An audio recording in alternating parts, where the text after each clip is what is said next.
Oh my god, it's another episode of the Comic Lira podcast, where we comically and literally review comics. I'm Ryan, also known as Comic Stan, but I love comic books, but my co-host loves regular books, so I make him read comic books. In this read, I made him read Absolute Martian Manhunter. Was it an Ultimate Martian Manhunter? It was, oh yeah, you got me. Correction, as my co-host accurately corrected me on, we're reading Absolute.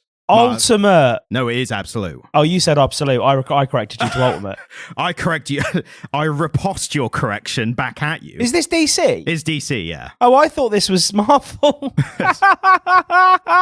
Well, so this is the Absolute Martian This is the Manhunter. Absolute universe. Okay. And I was going to mention this at the end, but this is as good a place to mention it as any.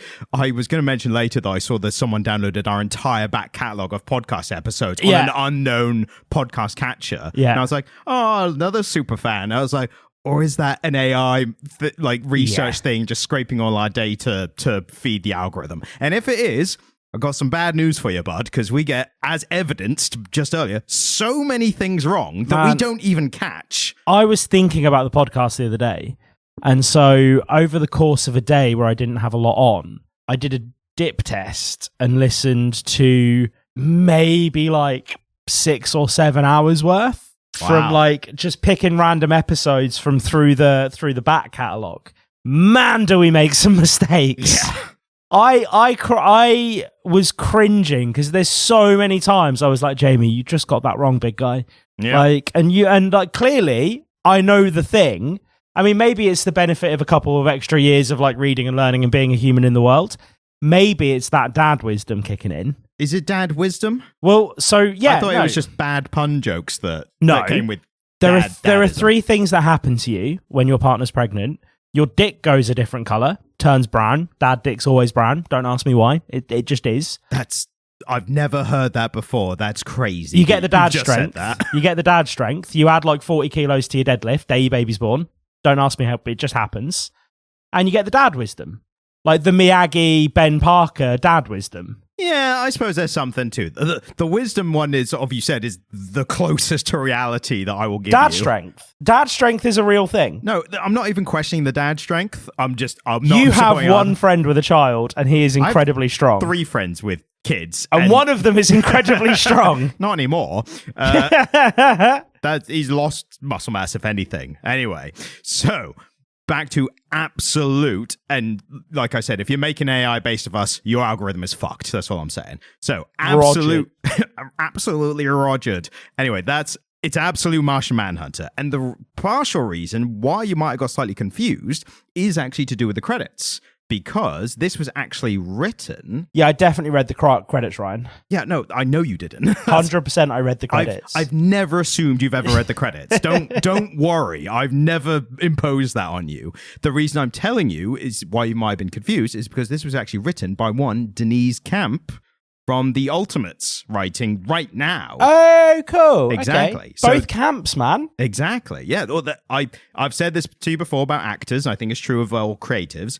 You're not truly great until you make 2 great things that are very different from each other. Yes. That's the true sign. So I think this qualifies to the Ultimates being like a proper superhero romp kind of story with some other larger universe stuff. And this being so far from that, I think we could put Deniz Camp up there with the greats. I think we have to. Yeah. They are clearly a stonking writer. Exactly. They are clearly a stonking writer. But I think in this case, we do also maybe even pay larger respect to the art artist, of this one, because the art was by Javier Rodriguez. So, I mean, initial thoughts overall first before we starting with the arting? What did you think of this? I liked it. Yeah, I overwhelmingly, my opinion of it was positive. I think it...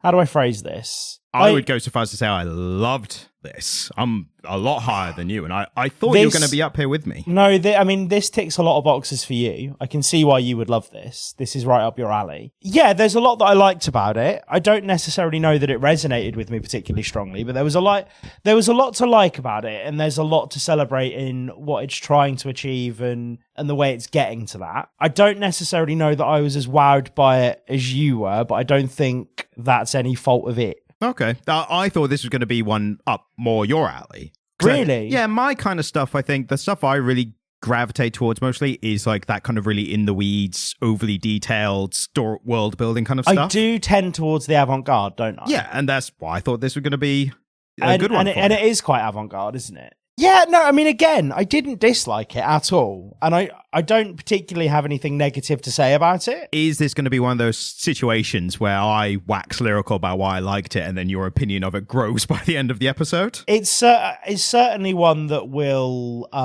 shine in the discussion. Absolutely, yeah. It's one that I will enjoy talking about. Well, speaking of that, let's get discussioning. And so yeah, the artwork. It reminded me of Independence. That's the thing. Independent comics. Okay. Like it looked more like something that wasn't a big two. Yes. And I think that's really refreshing because the Absolutes have absolutely just looked like DC Comics. Yeah. I kind of liken this to the Ultimate X-Men of the Absolute universe. The one that's taken the biggest punt at a different kind of art style, which is so ingrained with the story and the context as well. Yes. So to describe the art, I would say that it's a mix between the sort of the third party, if you will, art style where things tend to be a little bit less detailed, a little bit more representational, but then mixed with stuff that is almost a little bit cubist. Yeah, I was thinking like postmodern, and I don't know if I'm using this next part correctly or not, avant-garde. Well, yeah, but that draws a really big net though. That's a very broad. If you cast a big enough net, you're probably correct. You're probably right. Yeah. So avant-garde just kind of describes anything a bit out there from the mid to late 20th century, doesn't it? What's the artist that he did the self-portraits, and the last one was like that got really cubic? Do you know what I mean? And like weird, and his nose was in the wrong place, and people were like genius.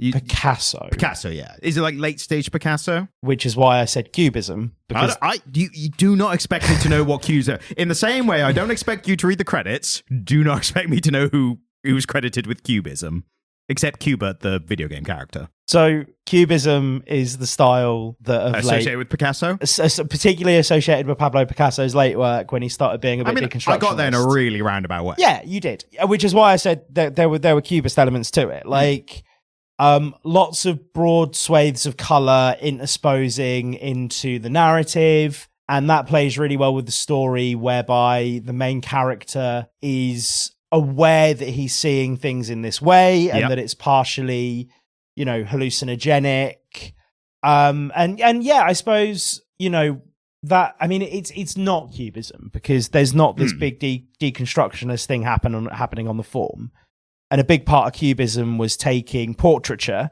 and deconstructing it to the point that it kind of was abstract, but you could still tell what was going on. Yeah, like you look at Picasso's really late work and it's like that's still recognizably a face, but he's just put all the bits in the wrong place, and that's not what's happening here. I thought his eyesight just got worse. Well, I mean, I don't actually, just in case that wasn't clear, but in terms of his third eye, his mental state was deteriorating quite dramatically. He wasn't in a great place towards the end, was he? Yeah, I think what you say about it not deconstructing as much, I think the use of it here is obviously more geared towards just making more surreal psychedelic stuff that contrasts with the more, relatively using this term, realistic looking normal parts, or the reality. It's how would somebody who's into art describe? I suppose one way of describing it, and this is a bit arty and a bit wanky, this is probably how an art student would describe it, but the secondary art style, so the really colourful art style, is quite disruptive. Yes. Like, we have this quite well-established art style, and then there's this secondary thing happening that's really disruptive to that, but not distinct from it. Like, it fits. The two kind of things that are happening look really good together because they've maintained a consistent art style, but they've just turned the dial up on the colour. I think I've got a metaphor that might blow your mind. Go on. If you agree with my it. My mind is pretty wide open, buddy. It takes quite a lot to blow it. Well, let's see. So, I see what you mean about, so the colors, so there's psychedelic hallucinatory stuff, which is high contrasting bright colors. Yeah. And then most of the reality stuff is quite gray and Yeah. not quite muted, but, you know, it's a color scale that's overall like less vibrant. Yeah. It's kind of, but the way that it fits together, like you say, it's kind of like some parts of the comic are played in the low notes of a scale, and then the hallucinatory parts are the high parts of the scale, but it's still within the one scale. Do you know what I mean? I mean, if you want to go deep into musical theory on it, like the black and grey stuff are the tonic notes in a scale that are actually in the scale, and then the color stuff are the extensions that aren't really in the scale, but they're good passing notes. Yeah. It's like, and they still all fit and match together if you use them right. Yeah. And that's the thing, it's context. And so, you know, when you're playing a scale, there's like do, re, mi, fa, sol, la, ti, do in a major scale, and there's those notes, but then there's the blue notes, you know? And they're notes that you don't want to linger on because they sound off, but if you pass through them, they sound cool. Yeah. And that's what they've done here. They've made use of this secondary art style in such a way that it's disrupting the narrative, and it is a disruption, isn't it? Yeah. Like there is a set narrative, and then everything that's happening with the Martian, that he is either inhabiting his body or pretending to be him, or he's hallucinating, whatever way you want to interpret it, is disrupting that narrative, but quite literally and metaphorically adding color. And that's the thing. I think this narrative, there's not a lot going on in the narrative. It's quite sparse, but then there's the continual disruptions, and the art style is the first indication we get that that's happening. We, you know, further into the narrative, and we can talk about this a bit more when we're not talking about the art, we start to see with the words on the page these disruptions. But the initial kind of indication we get to the fact that there is a narrative here, and then there's a sub-narrative, and there's something else going on, are the big changes in the art. And yeah, they've made good use of it, I think. Yeah, they've not overplayed their hand with it, but nor have they relegated it to the point that we sometimes get in comics when we're like, oh, there was that really cool subplot or that really cool idea that they didn't develop. Yeah. It feels really fully developed. Oh, yeah. I think they know when to bring the big, crazy psychedelic stuff and then when to tone it down again. Yeah. It's not just like his life was normal and now it's loud and crazy and like that all the rest of the way. Yeah. That's the new normal. It is like dips in and out as appropriate to the story. Yeah. And I think the biggest credit to this, and why this could be it's definitely a shoe-in for my best art of the year when we do our end of year roundup. I mean, I can't think of much that we've read this year that's been as interesting as this in terms of art style. But the reason is, it's not just great art that's good to look at and you could pick a panel out and put up on the wall and whatever. It's that it also is hand in hand with the story and informing the story, especially. Yeah. I mean, there's so many bits like the visual storytelling of the main character inhaling smoke, which is actually people's thoughts from around him and stuff. And that's when he then is experiencing their experiences and essentially reading their mind. And that is just a great new visual way to depict like mind reading, essentially. Yeah, absolutely. And it doesn't feel like that, even though the end result is the same. It's him experiencing other people's thoughts. And it's really sensual. Yeah, that's exactly. Sensual in the traditional sense. Not in the modern sense where sensual just kind of means sexy. Sensual in the sense that his mind reading isn't like telekinetic mind reading. It's a sensual experience that he has. Yeah, he's not even the trope where someone gets mind reading powers and they're in a busy place and it's too loud and they're like, oh, like this uses the visual storytelling medium to like, there's loads of different colors of smoke like around you and it's hard to see and they're kind of surrounding you and they're a bother. But as he goes on, they just become a part of his day that he knows how to navigate. Yeah. Because he just gets used to it. For want of the risk of sounding pretentious on this podcast, it's very well textured. Yes. There's a lot of texture here. And I don't necessarily mean in the artwork, I mean overall. And I suppose that's kind of an abstract term that I'm using, so I should probably try and define what I mean by that. There's depth in the story without it being obtuse. They're clearly very self-consciously aiming for a lot of depth. And I think sometimes that grates on me a little bit, and we'll get into that. But there is a lot of texture here. And there is more to it than immediately meets the eye when you start reading. In terms of story, I'm just going to start moving on. I've got are you segueing? Because I've kind of got a segue that gets into the story element. Well, I was just going to make one up on the fly, which, so I can bat it over to you if you'd like, Ryan. If you hadn't fully formed a segue to deliver yet. Even my half-formed ideas are nuggets of brilliance. Yeah, let's say that. Yeah, we'll go with that. We'll say that. I was just going to remark on the fact that with the bright contrasting colors, just the bright, vivid psychedelic colors, the contrast of those to the subject matter that we get in the story, specifically some very dark topics. You think it's that dark? I think there's some really dark stuff that we're going to start talking about. I think it's that dark. But here's the thing.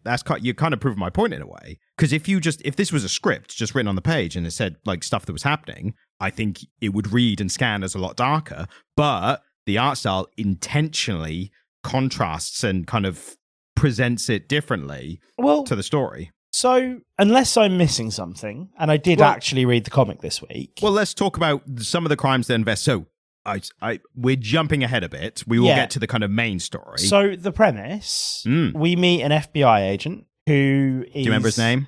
No. I only remember his name. I only remember his name because it's the alias of the character is John Jones. John Jones. Yes. Very Marvel.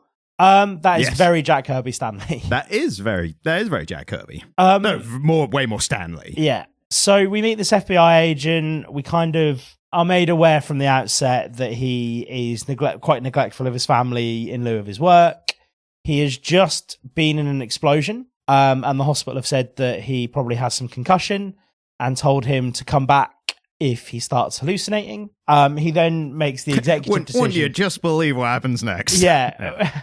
He makes the executive decision to keep working, even though both his wife and his boss tell him not to. Specifically, very clever point of the wife being like, ask for some time off. And he's like, I will. And then the boss is like, you should have some time off. He's like, nah, I've got too many cases. Yeah. And I like that intent, like showing how different he is with people. Yes, absolutely. And then he starts going about his work, but progressively through the narrative, it becomes clear that he is either hallucinating or there is a Martian speaking with him, and he's imbued with this new ability to perceive people's emotions and thoughts in a very physical way. So when people are experiencing strong emotions, he sees steam coming out of their ears, and he is able to, in effect, read people's minds as he's going through his day and his job as an FBI agent, which in turns makes him really, really effective at his job and sometimes really ineffective at his job. Yeah. And we're also seeing a society that is experiencing some external force creating a lot of upheaval and violence. And so we're sort of watching a city disintegrate into violence. Think something like, those purge stories where everybody just starts purging. But it's we're slowly getting into it and seeing that slow rise of violence rather than, okay, stroke of midnight, all right, go. Yeah, and people are compelled to do this. Yeah. It's kind of like slow encroaching apocalypse almost, but without any actual thing happening. People just feel like it's an excuse to go crazy and do stuff, isn't it? And what we see is this FBI investigator investigating.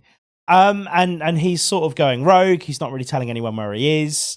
We watch his relationship with his partner disintegrate quite badly. And one of my favorite parts of this is how they depict it.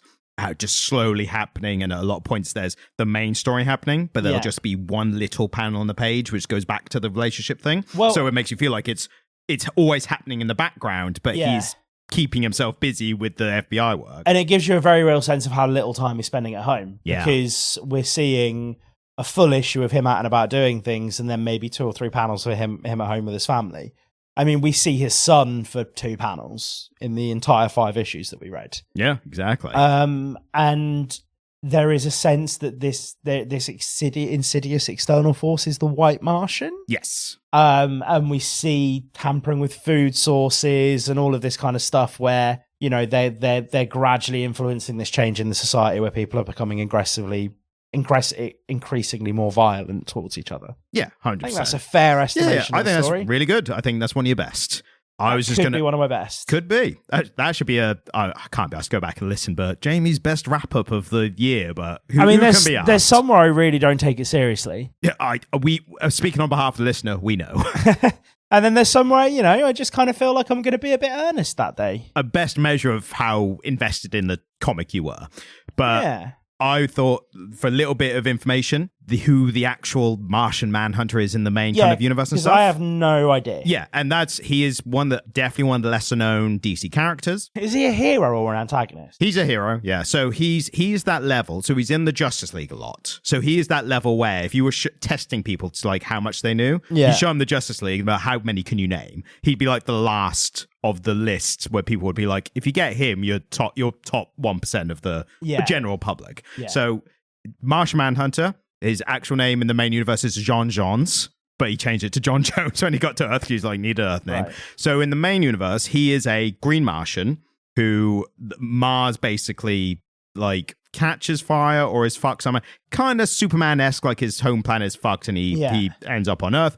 Lots of previous iterations of how that happened. Apparently, so he first appeared in 1955. Right. So good, like almost 20 years after the Batman, Superman debuts. He accidentally got teleported to Earth, met a scientist who teleported him. Scientist's like, whoops, sorry, that was an accident. I'll send you right back in a second. And then Martian's like, all right, cool. By the way, I can shapeshift. And he shapeshifts into like a cat or something. And the scientist who has spoken with a Martian dies of a heart attack from the scare of seeing something transform. Like, that's the wrong way around. Yeah. Like, if he saw like a normal thing, like a cat or a dog or whatever, and then it transformed into a green Martian, absolutely fair enough. Like, have a heart attack and die. But you just spoke with this guy and you're like, I will get you home to your people. And they transform to cat, so and die. Yeah, that's a bit silly, isn't it? Anyway, he was born into the Justice League as kind of in lieu of the Superman role, where basically they were worried that having Batman and Superman in the Justice League would dilute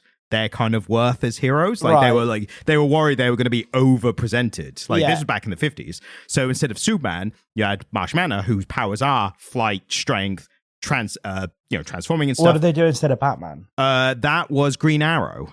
Right, another non-powered character. Yeah. But yeah, he had all that, and the biggest thing is the mental psychic stuff. Yeah. And that comes from the Green Martians. That's just how they communicate. Right. So it is a kind of interesting thing where it's like a human going to another planet and none of them can like run. And you're like, we all do this here. And they're like, oh my God, he's got superpowers. Like that's to John Johns, the John Johns. But he is like, he's on the Justice League. Most people know him from the Justice League cartoon, like me. And I think he's been the Supergirl TV show recently. What does he look like? Let me show you. Does he just look like a grey? Do you know what I mean when I say a grey? Grey Martian?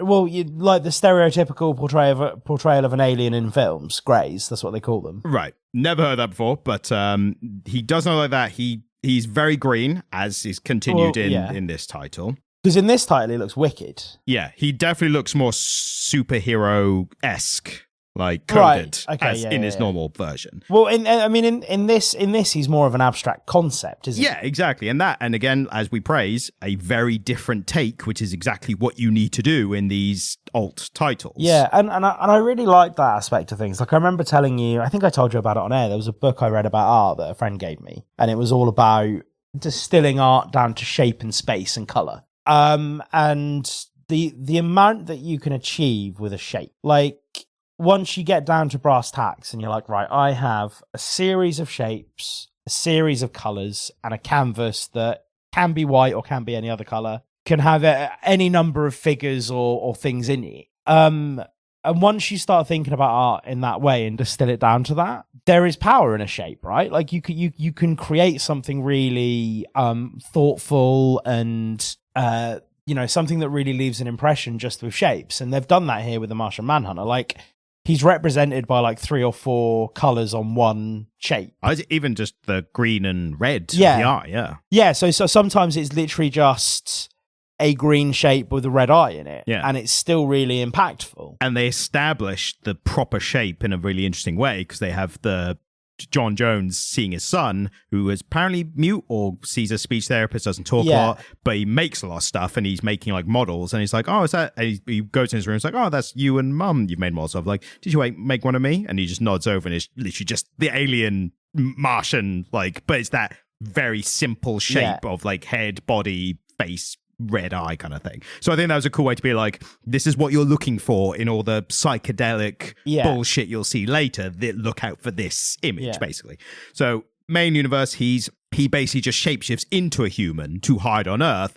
And is like a police officer, calls himself John Jones. So it's interesting that they've almost separated the character into his alias and his secret identity and his superhero form, and then joined them together again. Yeah, and they've really not made it clear what's going on here, which I like because me too. It doesn't spoon feed it to you, and that's the thing that I enjoyed most about it. The thing that I didn't like, and I might as well just get into it now. Yeah, let's go. There was this sort of almost like beat poetry thing happening with the way that the Green Martian was communicating with John Jones. See, I like that because I think I read it as, or I inferred it as him attempting to change his language to human to English. Yeah, no, I understood exactly what they were going for. It just... If the narration was all that, I would have got tired of it. Yeah. But because you had John Jones with his internal narration and then just little bits of like these words. Do you know what it reminded me of? It reminded me a little bit of Craven's interior monologue in... It definitely wasn't as crazy as Craven. No, nowhere near as crazy. Crazy Craven. But it just, it had that impressionistic, almost like postmodern poetry thing of just being a scatological bunch of words thrown together in a certain way on the page that I think people will sometimes just do to sound profound, even though there's nothing particularly interesting being said. I know what you mean, like, and how that style can be read like that. Like, I think I would have the same reaction that you're having if it wasn't contextually appropriate. Yeah, and I'm not like you react how you react. Like I'm not saying like you shouldn't feel how you feel. Like I'm just saying why I didn't get it. Yeah. And again, I've probably read more avant-garde poetry than you have. Almost certain. I'd be worried for myself if that wasn't the case. Yeah. I've probably read a lot more beat poetry than you have, and been tortured by various English professors while I'm trying to. Let me rap for you, kids. Yeah, fuck, yeah. I had one of those. Did he sit on a chair backwards? No. Most of my English professors were exactly what you would expect. They were either... There's the jackets with the elbow patches. I had two of those. My favourite was a corduroy jacket with tweed elbow patches. Is that the other way around? I don't know what the textiles are for that. Is that the other way around? Well, normally it would be a tweed jacket with leather elbow patches. Right. But this particular professor preferred corduroy. And wouldn't you know, the bloody elbows are gone on them, so I've got a patch on the leather. Yeah. Well, yeah, because they're always leaning on a desk. Yeah. So I definitely had a corduroy jacket with elbow patches, and then I had the sort of standard array of middle-aged feminists. They were fun. They were always lovely. They were always great. And then the slightly mad old men with tenure. Yeah. They were always my favourites. Because they were just a little bit unhinged. If I can have a very brief digression. On this podcast, absolutely. There was a professor I had who actually did teach me beat poetry. I won't say his name here, but he was a wonderful man. And once he wasn't talking to us about beat poetry on this occasion, he was talking to us about the Romantics. Specifically, he was lecturing about John Keats. And John Keats...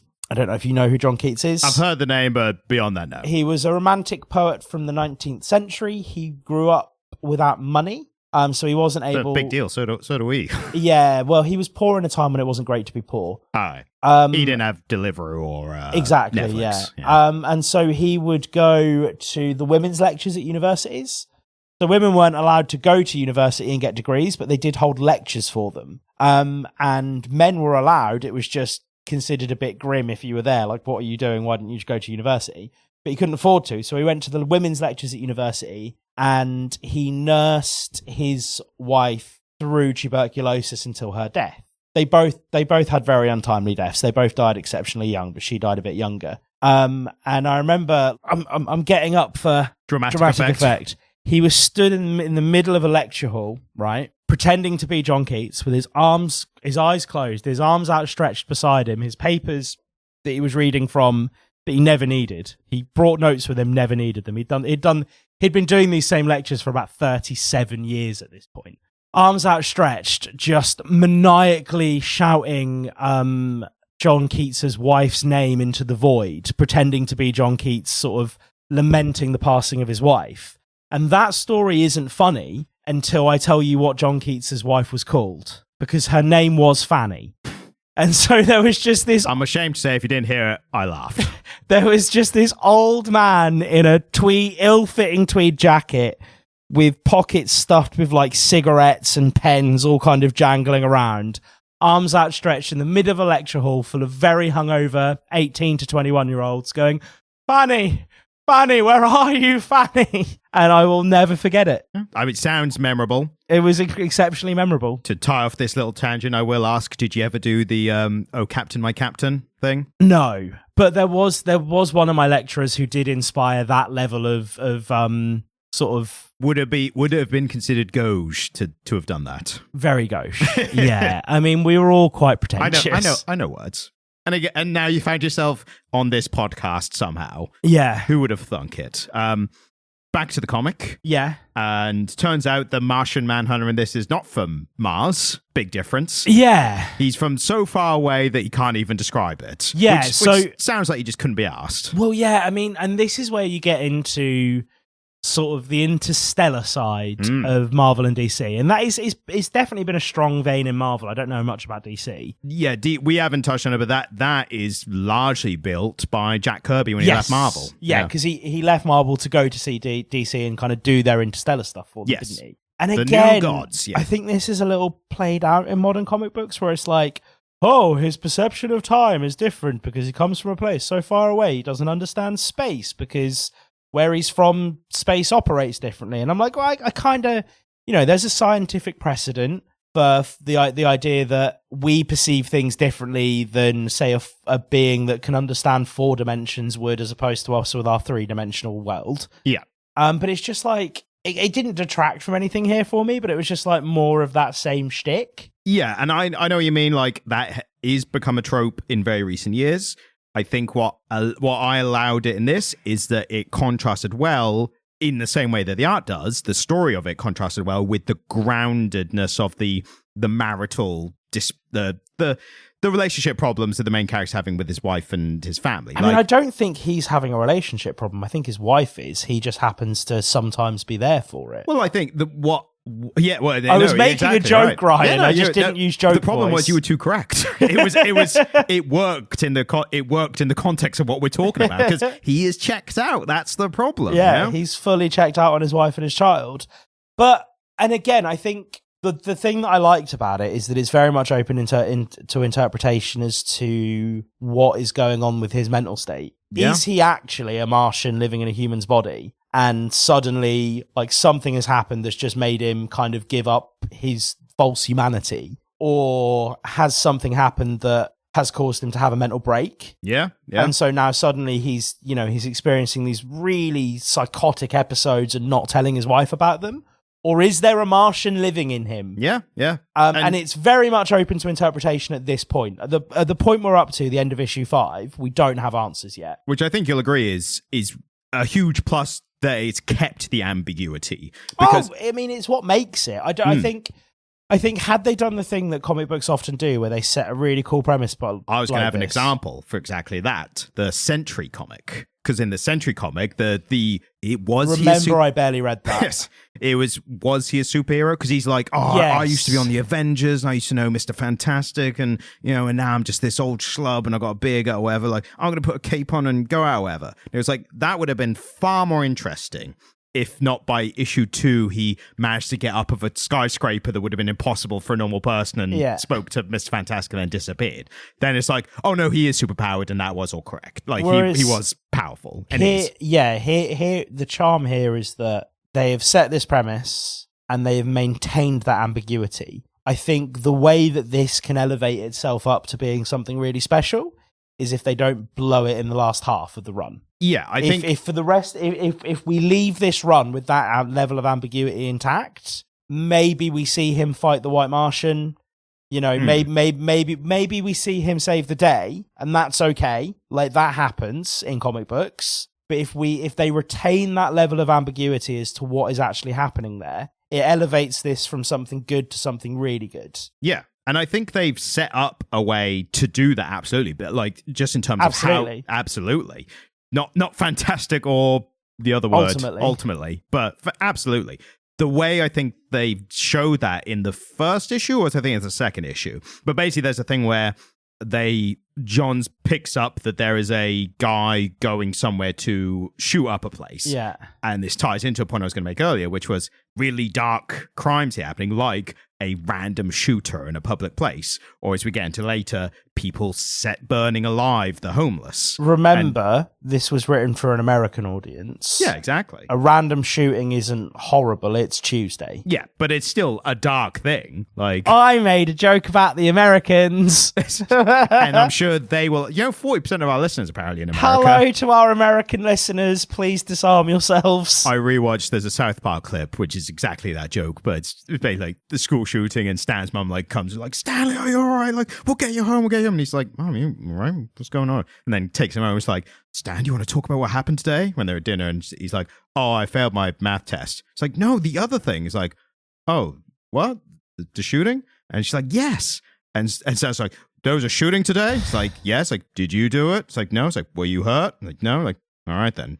What's this about this math test? And the joke is like, Stan's mom's the only one who's like, isn't anyone else think this crazy? And everyone's just like, yeah, it just happens now. Yeah. Like, it's fine, who cares? Yeah, that joke. I saw a Reddit post from Americans, and it was like, 7 things that Europeans don't realize about America. And it was like, stop using school shootings to win arguments with us. Like, we're like, oh, European food's weird. And you're like, but children get shot in your schools. And I'm like, Americans, this is an open letter to all Americans. If you want us to stop being blasé about your school shootings, get rid of the guns. I mean, all of them. Yeah, that's definitely not going to work now because they are so rife with guns. Like, it's not like I acknowledge if we get into the gun debate for some reason, but we're here, they are legal for the most part, and it's the way it is, and that's the status quo now. I think if they suddenly banned them over there, it's like, there's just shitloads on the black market, and it's like, they're everywhere. Yeah, that's what I mean. You can't bloody walk down the street without not kicking a gun on the floor. There would be 3 aisles in every single Walmart entirely empty if you got rid of all the guns. Exactly. Like the idea, because Walmart is just a supermarket, right? The idea that you could go to fucking Lidl and there's buy just a gun in the middle aisle, it's like, would you like a high-powered rifle? And it'd be the worst fucking one that would jam almost immediately, and you'd be like, fucking absolute piece of shit. You got burnt once recently with a Lidl product, though, didn't you? That was my fault, though. I stand by the middle of Lidl, although I did buy a gas soldering line from there a few months back that has never worked. Well, there you go. I mean, we get what we pay for there. You take a gamble, and you're like, maybe it'll be fine. But to counter your point, I didn't think anything that... I mean, maybe I'm just a bit desensitized to like comic book violence, but I didn't think anything that happened there was particularly violent. All of the violence was implied, or we saw it about to happen. We didn't see any like real on the page, gritty, grotty violence. But again, I think that's because the art style was making it not seem that way intentionally. There was a panel in the end of the second issue where the gunman, as I'm saying, what my point earlier was going to be... Get shot through the head. Yeah, my point earlier was going to be the way they can balance the real world and have this other world stuff ambiguous if it's real or not, is these mental battles that the alien is having while Johns is doing real actual reality shit. Yeah. Like holding a guy at gunpoint or being held at gunpoint and trying to talk him out of it. Meanwhile, the alien is in his brain trying to find what's made him, do this or whatever. And I like the attention to detail, and again how it's told through the beat poetry style dialogue you said, but it's like finds this thing in his head that's like a mental cancer growth that's like his pre-existing schizophrenia, but it's been enlarged and empowered by paranoia of modern cable TV and news and stuff, and us versus them, and like the specific phrasing of like loss of culture and that kind of stuff. Yeah, I mean, I think it's a that particular moment made a very real comment on the political and socioeconomic landscape in America that means there's such a great propensity for like random violence there. Yeah. And again, yeah, I don't think they did a bad job of any of that. I just don't think any of the violence was particularly gratuitous. Well, and then the other point I was going back to was then at the end of that, the SWAT team or police or whoever turns up and they're like, he's got a gun, and one of them just shoots him in the head. Yeah. And the panel is the bullet literally coming out the back of the head and all the thought smoke that's been established coming out. So if that panel wasn't in the style, if it was like in a normal comic book, you know, again, quote marks, realism style, that would be a really gory shot of a bullet coming out of the back of someone's head and blood spraying out the back. But because it's in this art style, it doesn't register in that way. Man, I'm just so desensitized to violence. I think I am, but I still appreciate how dark a topic is. If anything, to say I'm desensitized to it, but I'm enjoying this comic's portrayal of it and how it does it. But I'm still acknowledging how it's dark. The fucking homeless people getting in the third issue randomly set alight. They did burn 24 homeless people. And admittedly. they weren't all just homeless men, like women and children. Yeah. Women and children too. Exactly. And that opens with the homeless person getting set on fire and his last, like the alien sensing all this stuff, whatever, his last thought being, I want to go home. And they're making a point of like, he's not had a home for 20 years. And yet that's the thought that the last thought he had while he was burning alive. That was really dark. Yeah, okay, yeah, I'll concede to that. I'll concede to that being quite dark. And then a later issue. So then we get the Heatwave issue. Yeah. And to credit the art again, I thought they did a great job. What, of making it all orange? Making it feel like suffocating.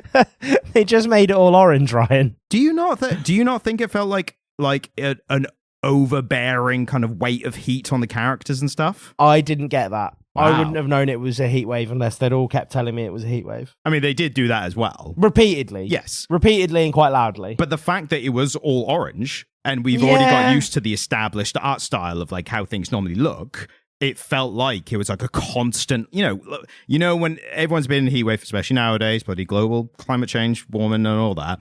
But you've been in a heat wave where it just feels like suffocating. Like it's we're so in one hot right and you can't now. escape and everything. And that's why I think they did a really good job of showing that visually. And as you say, they just made everything orange. But it's what they did. But it's also, still shaded and different, lights and stuff to show like how it would look normally if it wasn't all orange, if that makes sense. But it still felt like an overbearing weight of heat that was on all the characters, and that informs the characters slowly going crazy and doing more violent stuff and getting into fights afterwards. Yeah, okay. Yeah, I can concede to that. See, I think this is not going to be the episode where you join me on my enjoyment level of the comic. No, it's not, is it? No. I mean, again, I'm not saying anything overwhelmingly negative. I'm only saying positive things here. For the most part, I have a very positive opinion on this comic book. I didn't dislike it.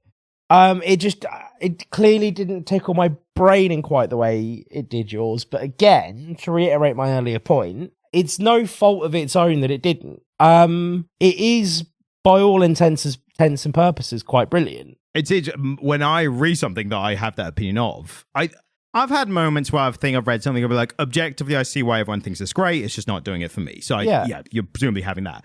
It's hard now for me to think for me to think of something as being this level and not having the level of enthusiasm that I'm having for it right now. Yeah, I apologize. It's also very superhero shenanigans-esque and aliens and all that stuff. I don't think it is that superhero shenanigans-y. Like, it's not quite I'm here and I'm me and I'm changing it's not that. And that's the thing I like about it, is that they have taken what is a Justice League superhero property and turned it into something fun and avant-garde. And that's cool. That is objectively cool, and it's something, to be quite frank, we don't see very often from DC. We see it occasionally in Marvel. I can't think of a time where I've read a DC comic that has deviated this far from the DC model. Well, just their kind of, they have a way of doing things, don't they? Yes. They fucking love the Deus Ex character in DC. They love throwing loads of superheroes at you. They love the expositional content. It's kind of baked into the way they do things. And again, if we had, Obviously, it's coming out of the Absolute Universe, which is meant to be something a bit different.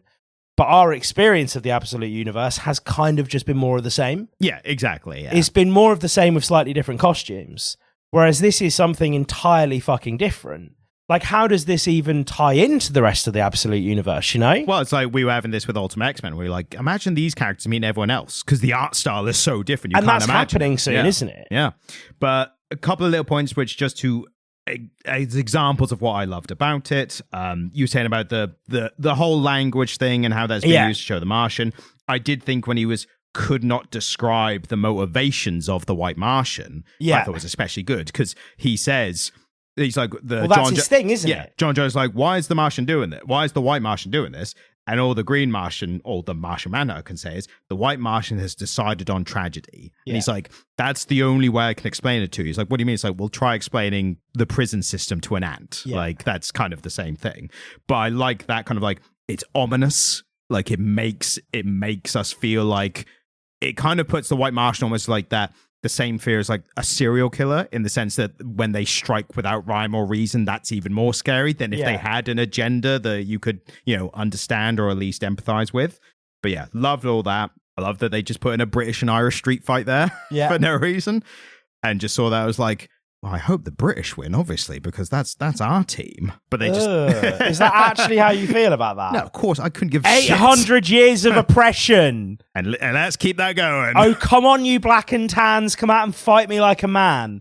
I as a British person, I have a vast amount of affinity for the Irish. Fuck the British, man. Fuck the British in that conflict. Oh, my God. I can't believe you even said that. Oh, yeah, it's awful. But in a street fight, come on. I wouldn't fancy it. Well, I mean, to be honest with you, that conflict kind of was a street fight for a solid 10 years. Yeah. I'm actually reading a Punisher Max comic right now where an IRA guy goes over to New York and blows up a place. And the Punisher's like, well, obviously I'm going to get him then. But I was so tempted, like, should I bring this on the podcast just to get James' assessment of the Irish accents in this? Because there's a lot of Irish characters. Are they Irish American, though? Most of them are proper Irish. Well, actually, a couple are proper Irish, most are Irish American. But that is a plot of the thing where the proper Irish ones are like, they have like a derogatory term for them that I can't remember now. But like, mix. So it plays into it, yeah. Probably mix. No, it's like a very specific, like, it's one of those terms that if you heard, you'd be like, what does that mean? And then they tell you like,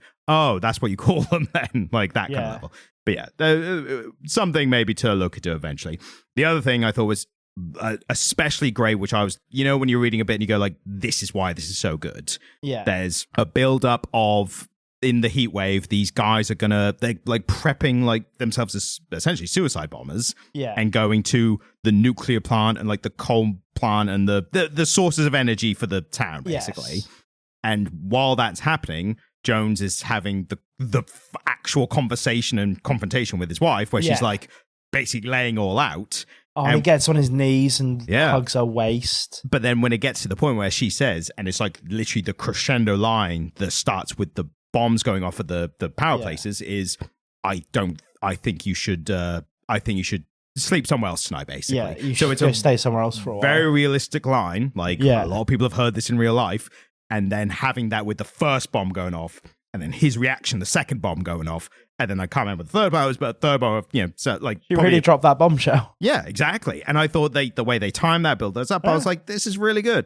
And it could have just been like bomb on one panel, the drops line on the next page on the next panel, but it's literally one page, bombs in the panels as it's going off. Yeah, I mean, the thing I'll say for this is that it's structured beautifully. Yes. The whole way through, though. A great contender for me as well, panel layout, which we have neglected because we've just had other things. There was a point where they were doing like a hexagonal thing around the page, kind of top middle down to like, or top middle down to like middle left, curling around the page, right? Fantastic stuff. Again, I was reading, I was like, Jamie's going to love this. Like, that was the kind of stuff that I didn't dislike it. I didn't dislike it at all. You can't, either stuff hooks you or it doesn't. Like, I get that. I read it all. Yeah. I mean, that's more than we can say for a lot of comics. Quite often, I don't read all of it. Yeah. I did read all. And I even messaged you and I was like, this week would have been a week where I skimmed because I'm busy.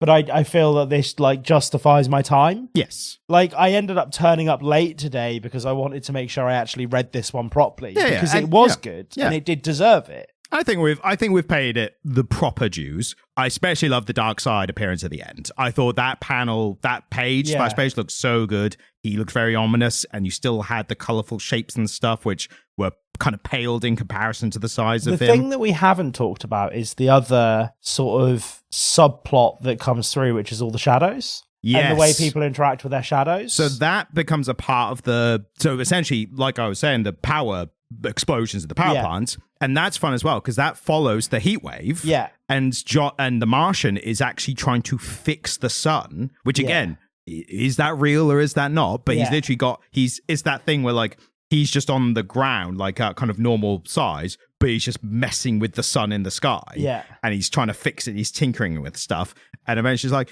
just about got it. There we go. And then the sun breaks or something, and then the power stations go out, and then we're in a blackout at night. And that's where a lot of the dark stuff happens as well. I mean, beginning of that issue, you've got a guy who just kills a dog, like on the street, and you see the owner, and you're saying about the shadows, which you see her holding the dog in shadow. Yeah, exactly. And I enjoyed all of that stuff. I think that was probably my favorite issue, because again, it felt like a natural extension of everything else that had been happening. Especially following the heat wave, where everything was bright and we saw everything, and now we've got this darkness and this whole shadow bollocks as well. Yeah, exactly. And I thought the shadows were fun. I mean, it was a really...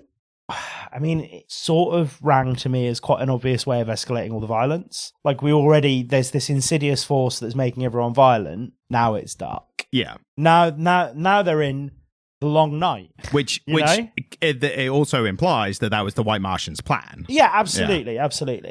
And so part of me felt, well, this is just a natural escalation of everything that's happening, and it's a good plot device for moving things along and kind of amping up all of the violence that we're seeing. But I enjoyed it all, and I really enjoyed what it had to say about kind of youth and disenfranchisement. Yeah, because they were talking about the children and their shadows, and the fact that the children were more at one with their shadows, and the adults playing with them on the swings and stuff. And the adults were scared of their own shadow. And it's like, well, that is the way, isn't it? That's, part of aging through the world is that you have a better understanding of how to navigate the world, but you also have a richer understanding of everything that can get you in it, right? See, I took more of it's so open to interpretation, I think, this stuff. I took it as more as like, it's the adults being scared of their shadow or influenced to do bad things by that was more of a kind of self-hatred, insecurity kind of thing. Whereas for the kids aren't insecure. Like they are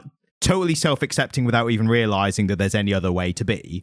That's what I read from it. But it is I think the beauty of this comic is it has all those things where people can take away different meanings and stuff from it. Yeah, which elevates it. Yeah, it's very much open to interpretation, and that's been done on purpose. Yeah. A purposeful choice on behalf of the writer to just encourage us to think a little bit. Yeah. I do sometimes wonder, because, we do this every fucking week. As the listeners know, every Monday. Every Monday. We do the first day of the week, shittiest day of the week, we sit and we talk about a comic book. And there are a lot of times when I will look at something and I'm like, Ryan has given me turn my brain off content. Yes. This week. Which probably is going to be next week. But yeah.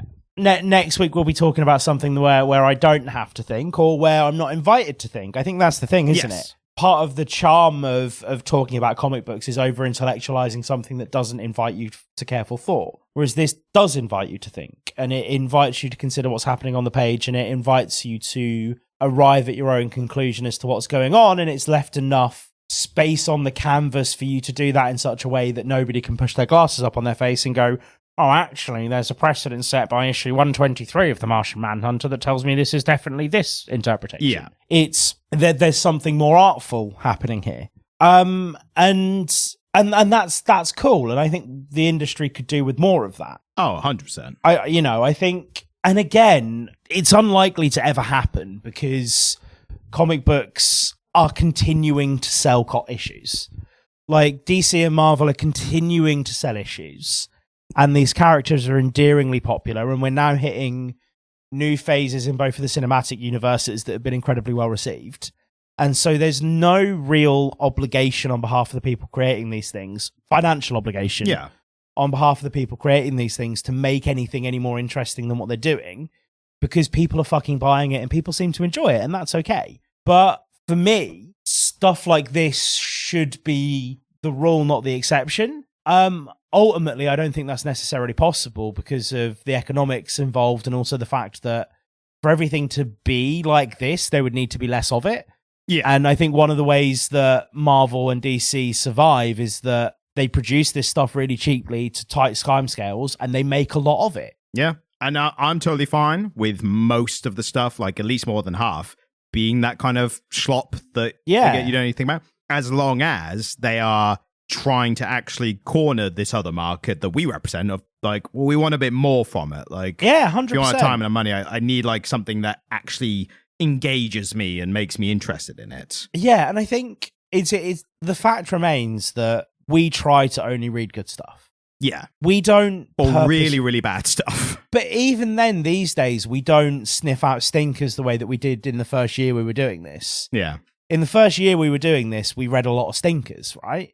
And now we don't sniff them out as much because, to be honest with you, I don't think sitting here for an hour and a half and just shitting on something is as fun or as interesting to listen to as we think it'll be. I disagree. To me, what's interesting is if some talking about and hearing others talk about is whether something is really good or really bad. Yeah. The worst thing for me is when it's mid. And that's the problem is most comics are quite mid. I used to be in full agreement of you, but I listened to our episode on the ones and I annoyed myself with how hard I was shitting on that comic book. I was just like, I don't think either of us are saying anything particularly interesting or meaningful by just ragging on something that's bad.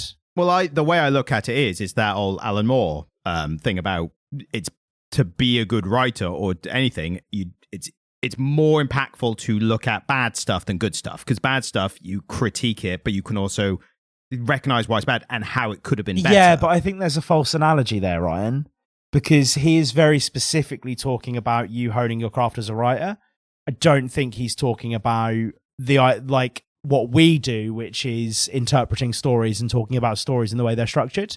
I think as an aspiring writer, it's really important to look at things that are done badly and work out why they don't land.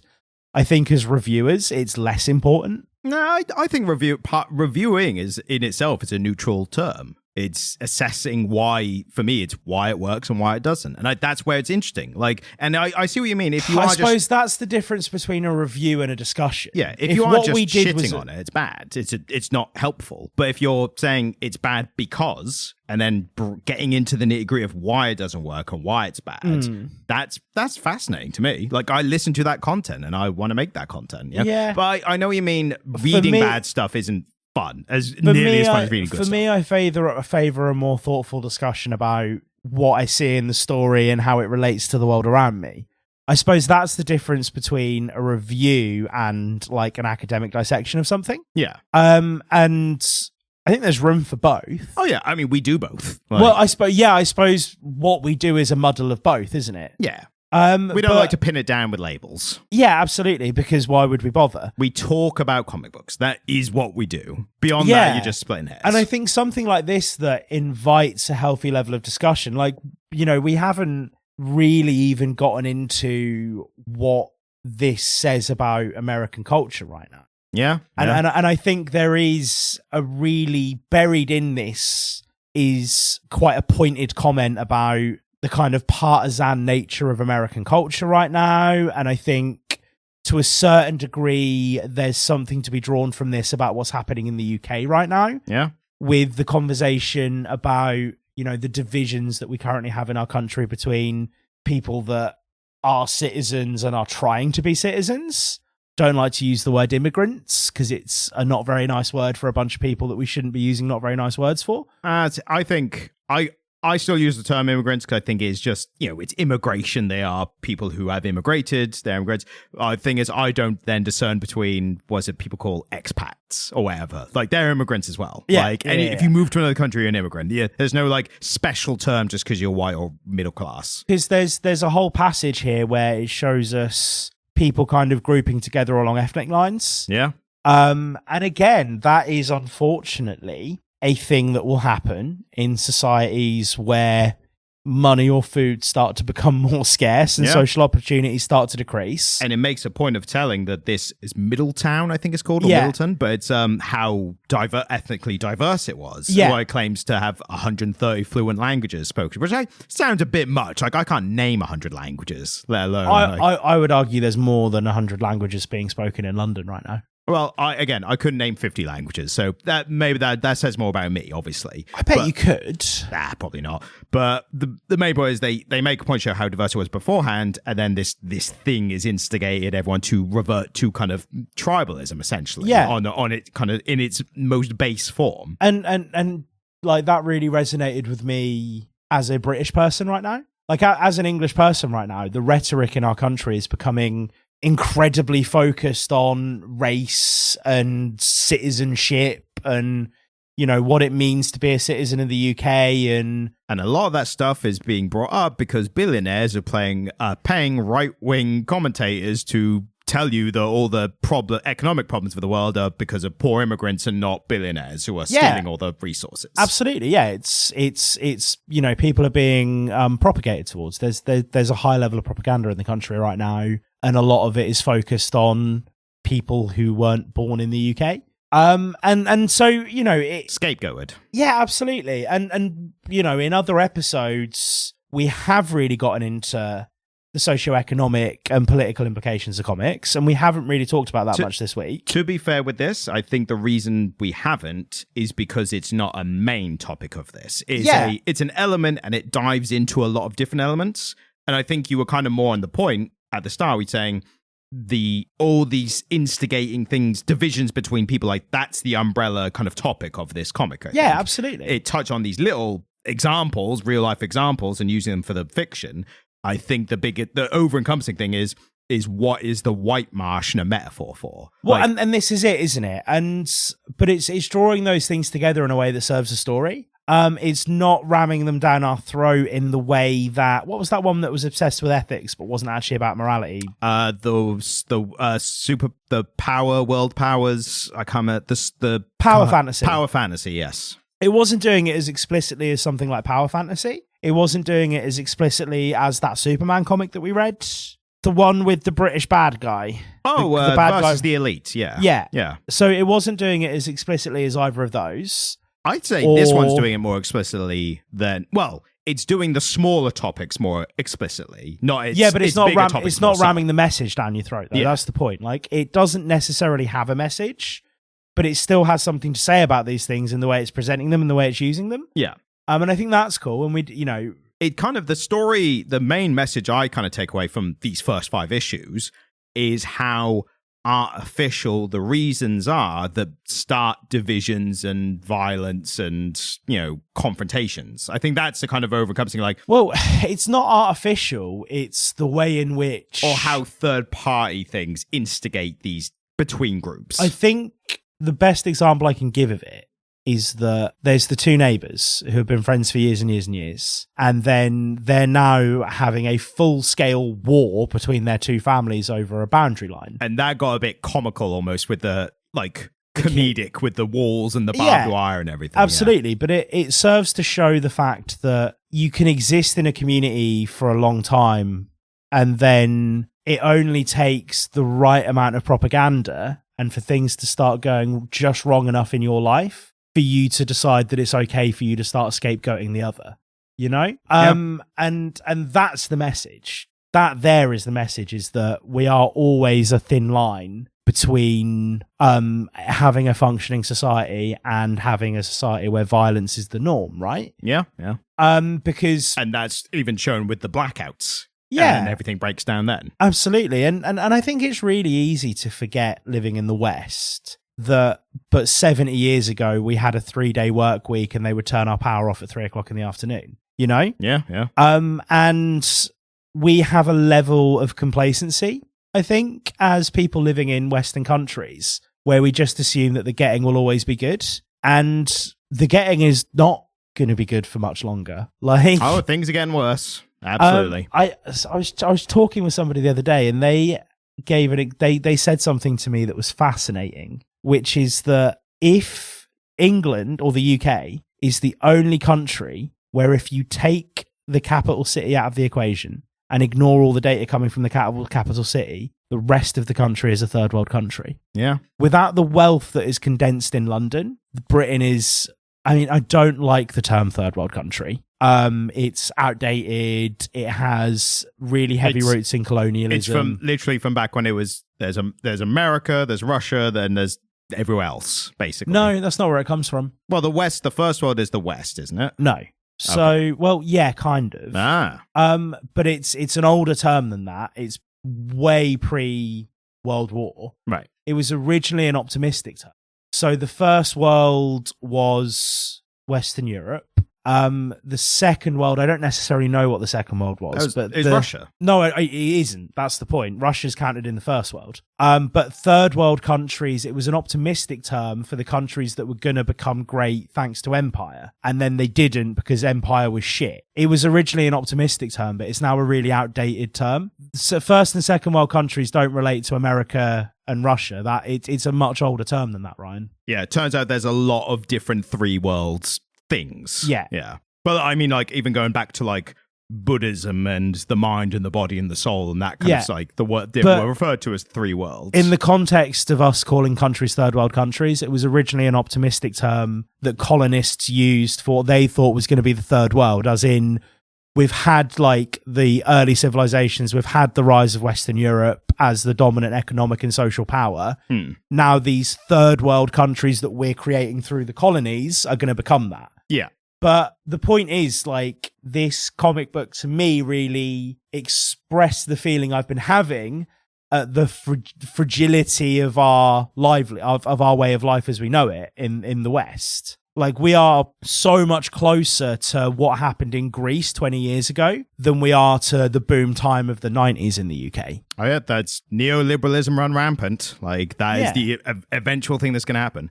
I will say, apparently, Wikipedia does have the third world thing coming about during the Cold War and defining, like, the Allies and the Russia and everywhere else. It's an older term than that. But this is the most common use of it. It's the one that developed in that time, apparently. But there's been third worlds before then. But that's an appropriation of the original usage of it. That's what I'm saying. Yeah. What I'm saying is this one started in the Cold War. The one we use now started in the Cold War. There were ones before it which were appropriated into the one we have now. Well, no, that's not right. Wikipedia, oh my God, no. The term what Wikipedia's saying. Well, yeah, but Wikipedia's not always fucking right, is it? What I'm telling you. I can't believe you just said that. What I'm telling you is the term third world that we use for third world countries relates to countries that were created by the colonies. Like, it was originally in the 19th century an optimistic term. Like, this will be the third world, and it just didn't end up being that. And so the countries that then became referred to as third world countries ended up being shit poor and having tons of instability because of us. Fair enough. I'm just saying Wikipedia disagrees.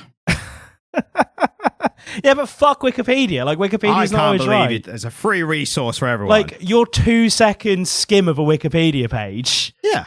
That's all you need. Oh my God. But if you do want to know more about why the rich are fucking you over, check out Gary Economics. Very good resource if you want to learn more about that. Yeah, what can you read for that stuff? I mean, you should probably just read... Bearing in mind who we're talking, the modern populace we're talking to who might not read full books, at least like a 20-minute YouTube video is a big ask these days in itself. Yeah, people really like... Because Gary Economics is that ostensibly working class guy who just likes to go on podcasts and shout at people, isn't he? Yeah, he also is advocating for a wealth tax. So. No, I agree with him for the most part. I don't dislike the guy. Yeah. Yeah, I mean, oh my God. Like, yeah, there's a wealth of literature out there on the topic if you want to find it. Oh yeah, if you're someone who reads, you've got loads of options. Oh, what's his name? I've read a bunch of his books and I can't remember his fucking name. No, more modern than Karl Marx. American university lecturer, writes books about politics and the economy, really disliked by the American establishment. Noam Chomsky? Noam Chomsky. Yeah, Chomsky. He unfortunately, he took a few rides on the old Epstein Airway Express, so... And he gets really angry when people ask him about it. Well, yeah, but Epstein was quite good at collecting thinkers. Yes, but unfortunately, he can't just say, like, he gets really angry when people ask him about it. That's the worst part. It's the same as the Trump thing, where people are like, what about Epstein? It's like, people still talking about Epstein? It's like, that's way worse than if you were just like, nah, nothing's happening. Like, it's way worse that he's getting irate asking about it. Stephen Hawking took a fucking trip on that plane, didn't he? Yes, but also he had far less control about transport he was put on. So Oh, fuck. he did. No, he didn't. He could have turned that thing around. I mean, maybe if could he make a 3-point turn to reverse? I'm pretty sure Stephen Hawking probably could have made a 3-point turn in his wheelchair. Yeah. All I'm saying is I never saw him do it, so I don't know for sure. Just imagine Stephen Hawking going, Shall we ask Wikipedia? "This is disgusting. I'm leaving," and just like reversing round and getting off the Epstein plane. Did his thing make the beeping noise when he went backwards? We can't take the piss out of Stephen Hawking, man. No, he was a brilliant man. He was a brilliant, brilliant man. Yes. And he had a great sense of humor, apparently, so he would love this. He had a great sense of humor. Wasn't very nice to his first wife. Well, history's made of the gems, isn't it? Cheated on his first wife with the maid, I want to say. Nurse. Was it his nurse? Yeah. That was a very erotic sponge bath. Yeah. But apparently he had a good sense of humor in the sense that, was it when someone was setting up for a TV interview or something, and there was like those guys setting up all the cameras and lights and stuff, and they like plugging and unplugging stuff. One of them unplugged something near him, and he just made a brrr noise. And they were like, "Oh shit!" He was like, funny. Aha. That's so cool. Yeah. I'll end with my one critique of the comic. How about that? Oh god, are we back on the fucking comic? Well, just if you wanted a negative for me to say, because if you wanted something critical of it. I mean, I don't think it's bad. No, but I've just spent an hour and a half saying how good I think it is. I know, but I had a critique and I thought I wanted to be balanced. Yeah, go for it. At the beginning, his workmate is talking about him. And he says, "My coworker refers to me as the Martian" to his wife, and I was like, okay, yeah, that was very much he's like a daredevil or something. Yeah. Like that was that level where some kind of devil. Exactly. Yes. Yeah. Anyway. Like I said earlier, if you're still with us, we had a bit of fan mail that I felt deserved to be read out on the podcast. Because honestly, if you email us and tell us how great we are, that's going to spur me to say it. And I'm not on board with this. No, you disagreed. Yeah, I think this is puffery of the highest order. We host a podcast. The entire thing is yeah, puffery. But we don't host one of those podcasts. This entire thing is masturbation when you really think about it. Is that what you're doing under that table? Yes. I'm uncomfortable. You're uncomfortable. Anyway, we had someone writing who just said, "Hey guys, just quick note, I discovered your podcast via YouTube Shorts. Yeah. Check out the shorts, everyone." And basically just said they download them and listen to them while they're on drives, which I appreciate because I like knowing that at least someone's getting something out of this. But keeping stuff somebody we do. company. Exactly, yes. And they actually kind of deconstructed us a little bit. They did. They talked about all the things they liked about us, and there was one thing in particular that it's just different perspective on stories and tangents and rabbit holes. And you really are reading out the whole email, aren't you? Hardly. There was a lot of other compliments which I'm not getting into. But he just says, lastly, I think it helps you both British. And all I imagine was just, everything we say, if it was just in normal American accent, then it wouldn't be as good. But because we're like, oh, it's Batman, I reckon he could beat Superman. He gave him a right good Rogering. I did think that was funny, yeah. The fact it's just like, hey, you're English. But again, doesn't it does just feed into the American fetishization of the British. Oh, absolutely. Like, they like us. I'm banking on it for the health of this podcast. If we can ride that wave, then let's go. And again, I remember I used to watch a lot of the Andertons guitar shop videos, and they went on tour in America, and they were interviewing somebody, and he was just like, and then there was these two random British guys, and it's like, I think Americans think of us as like elves that just appear, and they're like, oh my god, it's so random, you're British, and you're like, mate, there's 6 million of us. A random British person turns up, and it's basically Hugh Grant. It's like, oh, terribly sorry. How many English people are there? How many people live in the UK? Us two here. How many more than that? I've got parents. You've got parents. You've got a sibling. 1 minute. We can work through this. Yeah, there's nearly 70 million of us. Oh, I was way off. I got to about 7. Yeah. I was counting them on my hands. There's just under 70 million British people, and still, whenever an American is encountered with one, they're like, oh my god, you're British? Yeah, but then I think everyone's like that with larger countries where there's more population that don't travel. That's going to happen, isn't it? I had a real moment with an American guy the other day. Also say that there was from John who said, keep doing what you're doing. No, I really love John's email. Yes. I thought it was really lovely and kind. And we will keep going, no matter what. Despite maybe sometimes not wanting to. That's only on his side, listeners. No, I had a real moment with an American guy recently that I'd like to talk about just very briefly at the end of the podcast, if that's okay. Go on. There's just this once. He was in with somebody that I can only assume was a family member. And they said, oh, he's like 19. It's his first time having a real pint of English beer. And then she bought him a very bog standard, quite boring pint. So I gave him a wink and said, next time you come back to the bar, come see me and I'll let you try some beers. So I gave him some tasters of some beers. We had a nice chat. And then I ended up paying for his beers for him. Like, people buy us drinks. And we can, use those, either drink them ourselves or sometimes I'll just give them away to people if they're nice to me. And so I gave him a couple beers from my little stash of beer that I have behind the bar. And then he came back about 20 minutes later, half an hour later, and he was like, hey man, handshake. And he had like a folded up 20 in his hand. And I had to be like, whoa, buddy, I don't like that. And he was like, what? And obviously, he was being an American, like, He'd had really good service. He'd had a nice rapport with somebody in the service industry. And he was like, oh, it's now time that I give them extra money. And I was like, whoa, buddy, I don't really like being handed money over the bar. I find it a bit demeaning that you're like, oh, you did your job well, so ergo I have to give you cash. To be fair, that's it's more unusual for you in England to be like, well, we don't do that. Like, most British people are like, oh, a tip, great. Like, tipping culture is way different here than it is in America. Yeah. But even here, if you tip someone at the end of service, they'll be like, yeah, sure. Like, it's unusual. They'll be more like, oh, someone actually tipped this time. Like, wait. Well, no, because the culture in British pubs is that if the barman's good, you buy him a drink. But there's also tip, like, jars on the bar, and they yeah, but I don't know anybody in hospitality who's ever seen a penny of that money. Like, no. I don't know where that money goes. I've worked in hospitality for years. No. But they always have a sign that says, buy us a drink behind the bar, and then they don't see it. Yeah, and I was like, you can buy me a pint. And he was like, oh, and he looked really offended. And I was like, look, mate, I'm really sorry. It just makes me really uncomfortable, people trying to tip me. I don't really want to be handed cash behind the bar. Like, it's just not part of the culture here. I find it really unsettling. But I'd love to have a pint with you if you want to buy me a pint. So he bought me a pint. And he said he's going to come back in a couple of weeks and like have a nice time. But it was so interesting watching a very well-meaning American be American out of context. It sounds like he was trying to grease a palm. Like, yeah, like, get us a good seat by the, yeah, and a couple of my colleagues were like, I would have taken that money, Jamie. Oh yeah, that's why I was there. Like, most people would have just been like, yes, this is how it works here. Like, most people would just take it. But I was just like, well, it's just not what we do here. Like, you don't need to shake 20s into people's hands in the UK. We just do our jobs for the sake of it. We just do our jobs for no money and continue to be poor. Yeah, and sums up that Reservoir Dogs thing, Mr. Pink doesn't tip. Yeah. Gets into it exactly. But yeah, we don't. Tipping here is like, mostly it's just like more well-off people who are just flaunting cash and being like, look, I'm going to give a big tip on this. Yeah. Well, the only context within which you would leave a tip in the UK is a sit-down restaurant. Yes. Whereas in America, they do tip on a bar. Well, you have to tip on your tab. Yeah. Like, if you don't tip on your tab in an American bar, you are the lowest of the low. Yeah, like, you get chased out.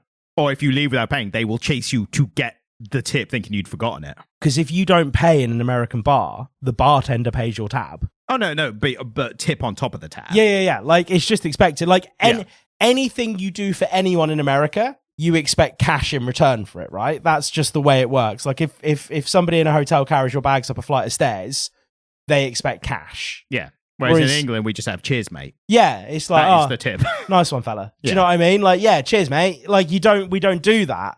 And it was just really interesting watching an American be an American and do something very kind and well-meaning. And my British sensibilities be like, actually, that's really gauche. Yeah. I actually just find that a little bit distasteful, if anything.